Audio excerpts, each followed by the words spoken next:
Exercise 3.2ல் 5th fourth சம்மு. இப்போ நம்ம என்ன பண்ணலாம், முதல்ல இதை ஸ்கொயர் பண்ணிவிட்டு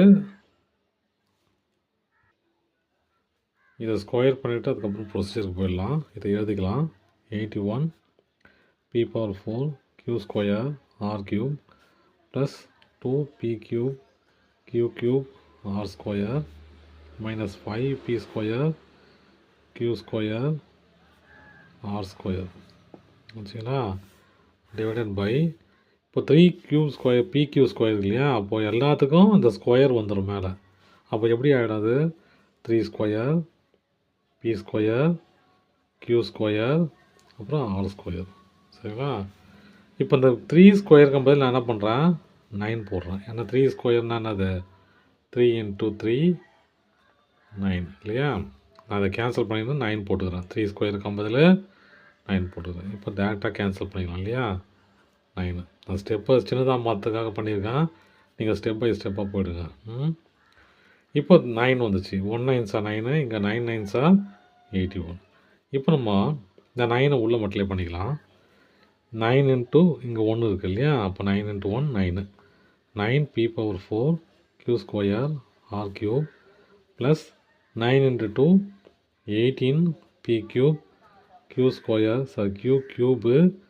r² minus 9 × 5 45p² q² r² divided by p² q² r². இப்போ நம்ம எல்லாம் ஸ்ப்ளிட் பண்ணிக்கலாம். ஸ்ப்ளிட் பண்ணி எழுதிக்கலாம்.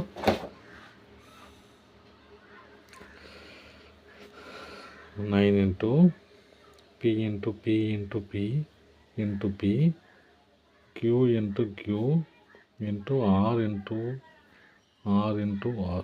சரிங்களா, 3 6 2 q 4 p plus 18 × p × p × p q × q × q r × r. சரிங்களா, இது ரெண்டு எல்லாத்துக்கும் பொதுவானது இல்லையா. அப்போது ஒரு டேர்முக்கும் இதை டிவைட் பண்ணிக்கிறேன். p × p × q × q × r × r p × p × q × r × r. அப்புறம் என்னது இந்த டேர்ம் இது இல்லையா, minus 45 p² p × p × q × q × r × r divided by p × p q × q r × r. சரிங்களா, இப்போ கேன்சல் பண்ணிக்கலாம். கேன்சல் பண்ணலாம், எல்லாமே கேன்சல் ஆகிடும். சரிங்களா, இங்கே pp qq r r, இங்கே p 2q 2q 2 6 2 6. இப்போ மிச்சம் என்ன ஆகுதுன்னு மட்டும் பாருங்கள். 9 பக்கத்தில் 2p இருக்குது இல்லையா, அப்போ p² அப்புறம் ஒரு r ப்ளஸ் கீழே எதுவுமே இல்லை, கீழே எல்லாத்துலேயும் கேன்சல் ஆகிடுச்சு. ப்ளஸ் 18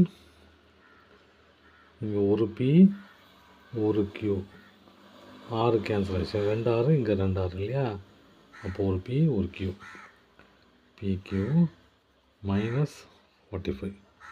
அவ்வளோதான் சொன்னேன். தேங்க்யூ.